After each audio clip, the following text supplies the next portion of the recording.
आपको अब ये जो डिजिटल या सोशल मीडिया आपके सामने है, तो आपको ये जो चीज़ें हैं वो ये है कि आज का हिसाब आपको यहीं देना है। आपने जो गुनाह यहाँ किए हैं वो बहुत जल्दी यहीं उसका हिसाब चुकाना है, क्योंकि बहुत जल्द उसका फीडबैक आपको मिलने वाला है। और जैसे कि कहते हैं कि जो बोया है वो काटेगा। एआई की बात आप कर रहे थे अहमद भाई, तो आप एआई में जो खामी है सबसे बड़ी, कि जो डेटा आप उसको देंगे वही डेटा आपको लौटाएगा। अगर उसको आप गलत डेटा देंगे तो गलत डेटा की जानकारी आपको मिलेगी। तो ये भी आपको ख्याल रखना पड़ेगा कि जो पीपीटी की बात वो कर रहे थे कि वो किस तरह की इंफॉर्मेशन आपको दे रहा है। वो अपनी तरफ से कोई इंफॉर्मेशन नहीं देगा, बल्कि जो इन्फॉर्मेशन उसके पास फीड की गई है वही आप खुश हो जाएंगे, चलो मुझे मिल गया बहुत जल्दी, आसानी से 3-4 पैराग्राफ मिल गया, मैं दे दूंगा। ऐसे आप नहीं कर सकते, आपको रीचेक करने की ज़रूरत है। और इसके जो सबसे अहम बात है उर्दू मीडिया के लिए वो ये है कि अब देखिए एआई आने के बाद आपकी जिम्मेदारियां और बढ़ गई हैं, सोशल मीडिया से जिम्मेदारियां और बढ़ गई हैं। मैं दूसरी ज़बानें देखता हूँ, उड़िया, तेलुगु, मराठी और जो दूसरी ज़बानें हैं वो अपने रस्मुल ख़त को मजबूत करने में बड़ी आसान, बहुत तेज़ी से आगे बढ़ रहे हैं। उनके पास जो अपने रस्मुल ख़त में जो डेटा है वो बढ़ रहा है, लेकिन हमारे पास उसकी कमी मुझे बहुत शिद्दत से महसूस हुई कि हमारे जो सहाफ़ी हैं वो जल्दबाजी के चक्कर में रोमन और हिंदी का इस्तेमाल कर रहे हैं। मुझे लगता है इससे बचने की ज़रूरत है। और हालांकि और आप आसान है, बहुत छोटी छोटी मुख्तसर खबरें आपको पहुंचानी है, मुख्तसर, मुफीद और मुकम्मिल, अगर मैं 3 लफ्ज़ का इस्तेमाल करूं तो उसके लिए आपको ज़बान थोड़ी सी सीखनी पड़ेगी, और इतनी के आप आसानी से वो जितनी खबरें आपको पहुंचानी है वो लिख सकें। और इसके लिए आपके पास टूल भी हैं। पहले क्या होता था कि किसी को कहा जाए कि भाई ज़रा उर्दू सीख लीजिए तो ज़रा मुश्किल लगता था कि वो कितने दिन लगेंगे। आज थोड़ा सा आसान हो गया आपके पास जो सपोर्ट है, वॉइस रिकॉर्डिंग का सपोर्ट है, वॉइस टू टेक्स्ट का सपोर्ट है। बस आपको वो जो टेक्स्ट टाइप हो रहा है वो सही है या नहीं है ये चेक करने की ज़रूरत है।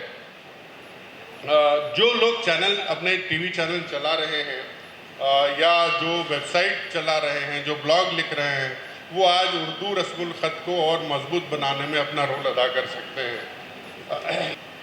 2-3 बातें। जो डिजिटल मीडिया में, सोशल मीडिया में काम करने वाले मेरे भाई हैं, उनकी जिम्मेदारी इसलिए भी कुछ ज़्यादा है कि वो खुद ही रिपोर्टर हैं, खुद ही कैमरामैन हैं, खुद ही जो है फोटोग्राफर है, सारी चीज़ें उनको जिम्मेदारी निभानी है। तो थोड़ा सा अगर अपने पर महसूस करें और काम करने के दौरान सीखने का भी जज्बा आप में हो, तो मैं समझता हूँ ये जो सफ़र है वो आसान रहेगा। और हम जो मकसद और रूह है सहाफ़त की, कि हम लोगों की भलाई और लोगों में शऊर बेदार करने के लिए, लोगों को मुसीबत से बचाने के लिए, बहुत सारी चीज़ें जो सहाफ़ी पर जिम्मेदारियाँ हैं वो ये भी हैं कि वो सही इत्तला देकर लोगों को महफूज रखता है, उनकी हिफाजत भी करता है। तो ये जिम्मेदारी निभाते हुए उन्हें जो है अलर्ट रहने के साथ साथ, एक जो मैं आखिर में अपनी बात कह के ख़त्म करता हूँ कि आपको बहुत सारे ऐसे दोस्त हैं जो ये समझते हैं, जो रोमन वगैरह का इस्तेमाल करते हैं, कि उर्दू सीखना उनके लिए मुश्किल है। तो मैं फेडरेशन से गुजारिश करूँगा कि वो कुछ ऐसे ऑनलाइन क्लासेस चलाएं जिसमें आसानी से खबर, मतलब उर्दू में मुकम्मिल, मुख्तसर और अच्छी खबर कैसे लिखी जाए, वो एक कोर्स चला सकते हैं कुछ उसका अरसा रख के, ताकि जो सोशल मीडिया में जिनकी ज़बान बहुत अच्छी है, क्योंकि आज मैं उर्दू के सोशल मीडिया में एक कमी देखता हूँ जो हिंदी और अंग्रेज़ी में है, वो ये है कि वॉइस रिकॉर्डिंग का वहाँ इस्तेमाल अभी भी नहीं हो रहा है। यानी जो खबर आप लिखते हैं, आप बहुत दूर तक रीच करना है। बस ऐसे लोग जिनको पढ़ना नहीं आता उन तक, लेकिन वो मोबाइल ऑपरेट करना जानते हैं, तो वॉइस पर जाकर वो अच्छी उर्दू में खबर सुन सकते हैं। इस पर काम करने की ज़रूरत है, मुझे ऐसा लगता है। आखिरी बात कहूँगा कि हमेशा एक सहाफ़ी की सबसे जो बड़ी जिम्मेदारी ये है कि वो गलत जो है अफवाहें फैलाने से उसको बचना चाहिए।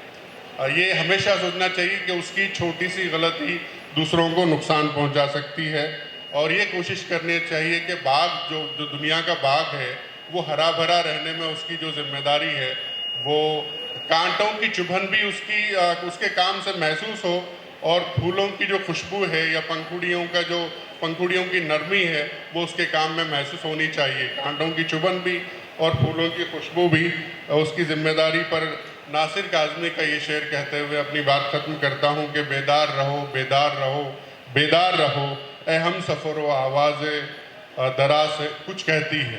मैंने उसके शुरू में ही उसकी निशानदेही की थी कि आपके पास जो सोशल मीडिया के सोर्सेस हैं या वेबसाइट्स हैं, उस पर आप अगर डिपेंड हो गए हैं और बिल्कुल बाज़ार में नहीं जाना चाहते, तो जो दूसरों के ज़बानी जो खबरें हैं वो वही, बल्कि ज़बान और कल्चर भी आपकी खबरों में आना शुरू हो जाएगा। मैं आपको एक लफ्ज़ जो है इसका इस्तेमाल जो उर्दू मीडिया में या दूसरी ज़बानों में हो रहा है, वो अगर जो लफ्ज़ बिल्कुल सादा सा लफ्ज़ है, आम तौर पे हम इस्तेमाल करते हैं, वो लफ्ज़ के इस्तेमाल करने पे जो एक ख़ास कम्युनिटी का दिमाग रखने वाला या ख़ास दिमाग रखने वाला अखबार, वो जो रिपोर्टर है वो लिखता है, मैं हिंदी का लफ्ज़ इस्तेमाल कर लूँगा, विवादित बयान दिया है, विवादित खबर है, मुतनाज़ा जिसको आप कहते हैं।